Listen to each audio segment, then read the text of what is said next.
Cepher Commentaries, Genesis chapter 5. Today we begin with commentaries on Genesis chapter 5, Bere'shiyth chapter 5. This is the Cepher of the generations of Adam. Now, this in the Ivrit is the word toldot. And toldot is a very good word for generations. And it also is going to be something that is going to be significant in terms of how we understand Genesis. Remember that Genesis, this idea of Genesis, really has a settling, if you will, in the genetics or the seed of Yah's creation. And so we're going to see when we get into, for instance, the Gospels, we have a great deal of discussion about the Ben Adam, or the Son of Man. And we also have a discussion throughout the Old Testament of the Beni Elohim, or the children of Elohim. And they appear to be distinguished from one another. Adam being male and female, Ish and Isha, as compared to the Beni Elohim, Zakar and Nekeba. And so this difference is kind of pronounced. And so what we're going to see now is that in this book of Genesis, that we're going to be dealing with the genetic line of Adam in particular. And this genetic line is going to be set forth to such a degree that in the Gospel of Luke, in chapter 3, we have a litany of discussion that begins with Mashiach working its way backwards all the way to Adam. Curiously, in Matthew 1, we only have the litany going from Mashiach back through his mother to Abraham and not all the way to Adam. That's a question. But let's talk about what's going on here, because we're going to see again that here in Genesis 5, we see this is the Cepher of the generations of Adam. In the day that Elohim created man, in the likeness of Elohim, he made him. Male and female, he created them. And again, that the terminology there in 5 is that male and female, he created them, is Zakar and Nekeba. And let me see here. Oh, boy. Okay, hold on. And let's see. And blessed them and called their name Adam in the day that they were created. Now, when you see this, this is going to be confusing for people when they don't understand that the name Adam has this Hebrew meaning. It's spelled Aleph Dalet Mem, and it actually has the prefix Aleph attached to the root word Dam, which is the Hebrew for blood. So the name Adam means I will be blood. And this is talking about Yah, saying, I will be blood. I will become manifest in blood. So mankind was created in the image of likeness of Yah, and he called their name Adam in the day when they were created. That is to say, mankind. And again, this is a euphemistic term. Mankind instead of saying womankind. And a lot of people get uptight about that. Well, it should say womankind. Well, it probably could, but it doesn't. It says mankind. And Adam. And Adam lived 130 years. Now, this is speaking of specifically the man and not the man and woman. And Adam lived 130 years and fathered a son in his own likeness after his image and called his name Sheth. Now, this is also kind of interesting, too, because we can see now that there is a distinction between the image and likeness of Yah and the image and likeness of Adam. But the image and likeness, when we look at that language, let's take a look at that language and see what it says here, because image and likeness is a very interesting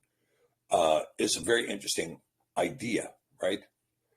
So in the likeness of Yah is demut, and this means in the model, in the shape, in the fashion, in the manner, in the similitude, right? And this is interesting too, because when you see in Genesis 1, we say that mankind, or the Beni Elohim, were created in the image and likeness of Yah. But here it's not. It's just the likeness. Now, when we get to Adam in verse 3, we see that Adam is creating a son in his own likeness, demut, and his image, which is selem. Now, this is the same word that appears in Genesis 1, selem. And selem is an interesting word because, or let's say, no, it should be selem,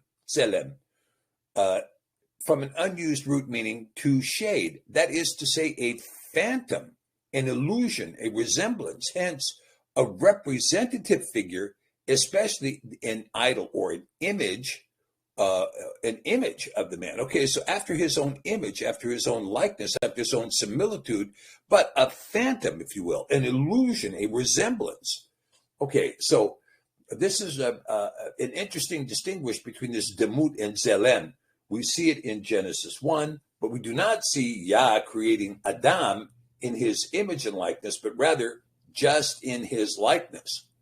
And the days of Adam, after he had begotten Sheth, were 800 years, and he fathered sons and daughters. So this puts Adam at 930 years through the end of his life, which, given that a day is 1,000 years to Yah, he died in the day that he transgressed. And all the days that Adam lived were 930 years, and he died. And Sheth lived 105 years and fathered Enosh, not Enosh, Enosh. And Sheth lived, after he fathered Enosh, 807 years and fathered sons and daughters.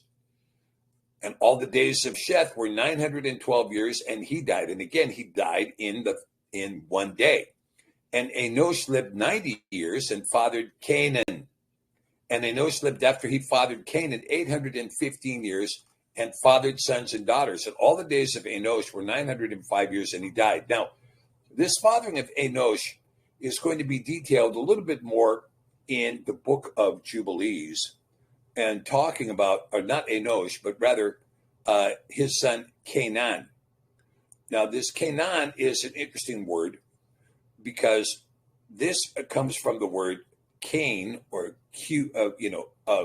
Kof Noon. Yeah, Kof Noon. Is that right? Yeah, Kof Noon, meaning a nest, something nesting, a chamber, a nest or a room. However, I can also see this having a relationship to Kana, which is what we saw in Cain, the son Cain. But in Kana, we see that this is an idea of to erect or to build a nest, to occupy, to make or to nest. Now, Canaan is going to be somewhat interesting because Canaan is going to be the first one to essentially teach the ideas of righteousness and the ideas of the Torah. This is before Enoch.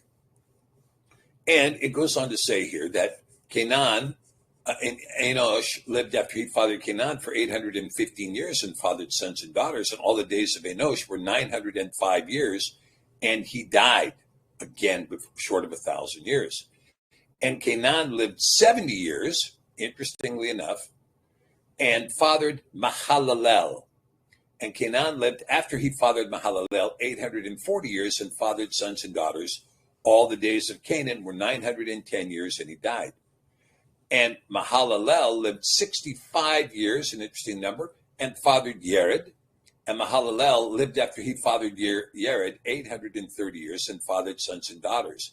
And all the days of Mahalalel were 895 years. Again, shorter and shorter from Adam. And Yered lived 162 years and fathered Hanok. And this, of course, is Hanok Enoch, right? This is the Enoch that, not the Enoch that is the son of Cain, or in the line of Cain, but Hanok in the line of Sheth. And Yered lived, after he fathered Hanok, 800 years and fathered sons and daughters. And all the days of Yered were 962 years, and he died. But now look at Hanok. Hanok lived 65 years and fathered Methuselah. And Hanok walked with Elohim after he fathered Methuselah for 300 years and fathered sons and daughters. And all the days of Hanok were 365 years. Now, this is much, much shorter than everyone else. I mean, 6 centuries shorter than most of the patriarchs that preceded him. And you're seeing that Hanok living 365 years is an interesting indication of when we begin to talk about the year and the idea that it is 365 days, because Hanok is going to live 365 years. And it goes on to say that Hanok walked with Elohim and was not, for Elohim took him. Now, this is quite interesting because in the book of Hebrews, Ivrim, in the New Testament, we see a discussion by the writer of Ivrim that says Hanok was translated. Hanok was translated. Now, this is a very interesting idea that he was translated. That doesn't mean that the language of the book of Hanok was brought into English. It means that something happened to Hanok that was different than what had happened to anyone else. And here we see it in Genesis being described as Hanok walking with Elohim and was not, for Elohim took him. Now, that's an interesting passage indicating that somehow a different disposition happened to him. In other words, he didn't do like the rest of these who said, and Methuselah lived after he fathered Lamech for 782 years, he fathered sons and daughters, and all the days of Methuselah were 969 years, and he died. You see, because when you see this, you can see that all of the others have a death date associated with them, but not with Hanok. And going back here to verse 25, and Methuselah lived 187 years and fathered Lamech, and Methuselah lived after he fathered Lamech 782 years and fathered sons and daughters. And all the days of Methuselah were 969 years, and he died. And he was the one who had the longest lifespan of anyone in the antediluvian world. In the antediluvian world, Methuselah was the longest living. Okay? And Lamech lived 182 years and fathered a son. And he called his name Noah, saying, "This same shall comfort us concerning our work and the toil of our hands, because of the ground which Yahweh has cursed." Now, this is a very interesting idea, because you can see here that Yahweh cursed the ground with Adam's transgression. But that curse is going to be remediated by Yah himself in bringing the flood during the time of Noah. And this is a very interesting proposition. And so you can see that where Noah comes from the word nuach. And so you see kind of nuach, Noach, and which means quest, which means quiet, resting, or a quiet resting place. Okay. And nuach itself, it's very interesting that Noah is spelled with only two letters, nun chet, right? And in this particular case, we can see that nuach means to settle down. That is to dwell, to stay, to let fall, to place, to let alone, to withdraw, to lay down, to be quiet, to remain, to settle down. And so we're going to see that with Noah is professed to be he who is going to ultimately come to rest for mankind. All right. So this becomes very important. And again, remember that when we deal with the chet at the end of the word Noah, the is pronounced Noah. So you end up often pronouncing just the name as Noah. But there is a at the end, Noah. This same shall comfort us concerning our work and the toil of our hands, because of the ground which Yahweh has cursed. And Lamech lived after he fathered Noah 595 years.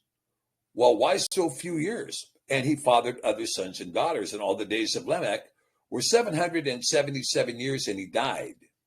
And Noah was 500 years old and fathered Shem, Ham, and Yafet. Okay, so here we can see now that what has taken place and what is taking place here is that you see this kind of a stacking up of the sevenfold doctrine of creation. Now, I didn't mention this like I should have when I was dealing with Genesis 1:1, which is that Genesis 1:1 has 7 words, and it does reflect the sevenfold doctrine of all of creation, and in particular gives rise to the notion of the 2 advents of Mashiach, a first coming and a second coming. A first coming taking place at the end of 4,000 years, and the second coming taking place at the end of 6,000 years before a 1,000-year millennial reign. And this is spelled out. The millennial reign is spelled out that will last for 1,000 years in the book of Chazon or Revelation. And also in Revelation, we see the claim that is made, I am the Aleph and the Tav. Now, people say, well, no, that is the Alpha and the Omega. Well, it's not the Alpha and the Omega because the book is conceptually, the book is in Hebrew. How do we know this? Because virtually every concept that is contained in the book of Chazon has a source in the Hebrew Old Testament. And in addition to that, Chazon 9:11 also makes the comment and says that, this thing rising from the abyss is called Abaddon, but in the Greek it's called the Polyon. And I don't know why you would say, but in the Greek, if the book was written in Greek. And so as a consequence, we believe that the book was initially conceived in Ivrit, and it is full of Hebrew concepts from one end to the other, quoting extensively the book of Isaiah and other books repeatedly over and over again throughout the text to develop what is really a compendium of prophetic statements made in the Tanakh. That's what really is in the book of Chazon. Now, there are other specifics that don't necessarily appear in the Tanakh, but they have their genesis in the Tanakh. Now, as a consequence, instead of saying I am the Alpha and the Omega, which has a first and last meaning in the Greek, and again, this is repeated as I am the first and the last, the beginning and the ending, who was, who is, and who is to come. However, the Aleph and the Tav has much more distinction. The Aleph being the authority of Yah, and the Tav being the sign of salvation. And the Tav, he's telling you that this idea of this word et, Aleph Tav, has significance, particularly in Genesis 1:1. And here you see Bere'shiyth bara Elohim et hashamayim ve'et haaretz. We see 2 appearances of the Aleph Tav, the second time marked with the nail. And in those 2 appearances, we can see that the Aleph Tav in Mashiach is designated and designed in the sevenfold doctrine to make 2 appearances. One at the end of 4,000 years, that is to say at the 4th word, and one at the end of 6,000 years, which is to say at the 6th word. Okay, and so we can see here that the sevenfold doctrine is given to us in Genesis 1:1. Now, here we see this kind of equation set out here, and all the days of Lamech were 777 years, and he died. Not 666 years, but rather the completion of Yah's schema that the last one of the generations, the 9th generation from Adam, would live 777 years. And when would he die? He would die with the onset of the flood. And Noah was 500 years old and fathered Shem, Ham, and Yafet. Okay, so when we talk about this, let's go back and talk a little bit about this generation and this idea of the seed. Because we're going to see, not only are we going to see the generations of Noah, but eventually we're going to see the generation of Adam, the generation of Noah, the generation of Abraham, and this seed line being in a continuous stream. So one of the benefits of the book of Bere'shiyth, or Genesis, is that it gives us a continuous lineage without break from Adam, and it's going to carry this all the way through until we get to the end of Genesis, when we get to Moshe. But we're also going to see, not when we get to Moshe, but when we get to the death of Yosef, we're also going to see that this lineage is going to continue, and the lineage is going to be given, particularly in the line of Yasharel, in the book of Matthew, and also in the book of Luke, giving us a continuous stream. Now, as we mentioned, the sevenfold doctrine of his whole creation, in Luke, we have this statement, we have this discussion of the generations, and it is interesting that Hanok, who was the seventh from Adam, is also exactly 70 generations from Mashiach. So there are 77 generations from Mashiach to Adam. 77 generations from Mashiach to Adam. And again, this is again reflecting the idea of the sevenfold doctrine of his whole creation. All right, now why are there only 42 generations between Mashiach and Abraham? Well, this is another question. Hopefully we're going to get to that when we get to discussing the Gospels more in depth. But when we look at this idea of genetics, think of the idea of this word toldot. Toldot being the idea of the seed, if you will, the generation of. And this idea of toldot or tolda in the singular is quite interesting because this is very specific to Genesis. That is to say, a book entitled Genes Is. Genes Is. Now, tolda, of course, means birth or generations, the family history, tolda. And it is actually taken from the word yalad. Okay, now yalad, now let's talk about how this happens, that tolda becomes part of yalad. Because yalad means, of course, to bear young, to beget, specifically to show lineage, okay? And so this becomes very important, to show lineage, to declare pedigree. This means what we're dealing with here is the specific DNA of the line. Now, Yalad, this Yod Lamed Dalet, is going to be augmented by this Tav in the front, Toldat.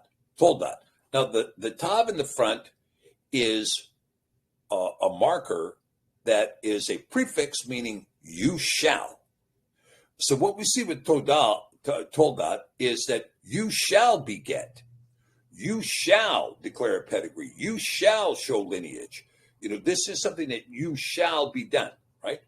So when we talk about this idea of how this phrase opens up in the Hebrew in Genesis 5:1, we see that it says, Zeh Cepher Toldat Adam. Right? Zeh Cepher Toldat Adam. This is the book of the generation of Adam, the seed of Adam, the DNA of Adam. And so when you see this idea of the Tav being placed in front of Yalad, to convert this over to the noun, you move the Yod, Yalad, to the Vav, Toldat. Toldat in the singular, Toldot in the plural, which is what this is, Toldot. So what I'm trying to show you is that this is very much a discussion of genetics. It's very much a discussion of the line of the Ben Adam, created by Yahweh, and that line has a specific idea. Now, we talked about this in Genesis 1:1 too, when we talked about Genesis 2, I'm sorry. We talk about Genesis 2 and the creation of the woman, that Yah did not take a rib from the man, but Yah took one side of the DNA of the man. Now, we know that when we see the replication of cells is done with mRNA, or it's not mRNA, excuse me, RNA, but the RNA is a duplicate strand of the DNA, duplicating each gene specifically. And this RNA is what was going to be used by Yah to create the woman. And so the xRNA is the xRNA that is in the woman, and then there is a divine xRNA that is created by Yah. And so there's two X strands in the woman compared to an X and a Y strand in a man. Now, this was the situation before the fall.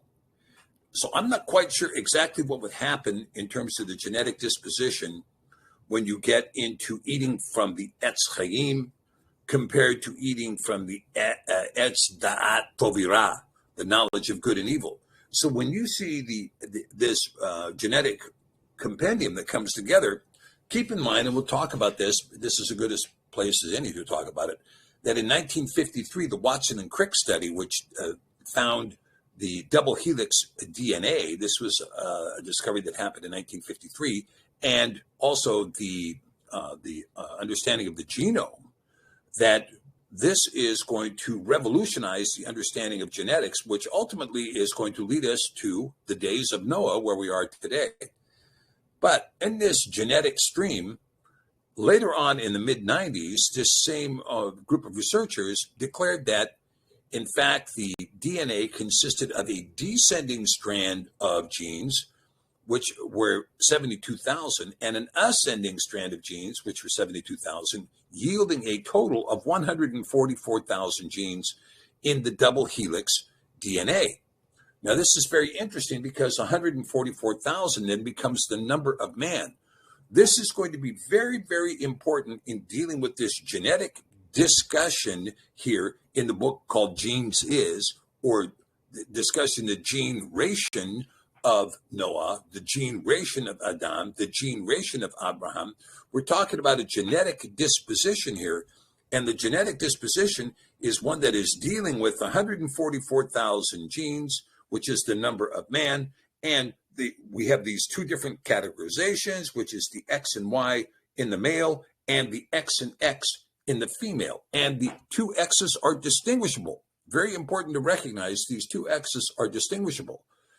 So when we begin to talk about this, we're going to be seeing that this is going to come about, that's going to give us these genetic lines. Now, one of the big discussions that has been going on for quite some time is whether or not the serpent succeeded in actually seducing Eve and fathering Cain. And I don't believe this is the case. I don't think that's what happened at all. I think Cain continued to have a specific line of DNA. However, the question is, was there any tainting of the DNA, and when did the taint of the DNA happen? We're going to see that the DNA is going to be tainted, and it's going to be tainted in the time of the seventh generation. This is the time of Hanok. Remember, Hanok is the seventh from Adam. Noah is the 10th from Adam. And with Hanok being the seventh from Adam, we see something very, very clear, that when you see discussion from secularists who try to say, well, Elohim means gods, and they created mankind to be slaves, and this happened right at the outset.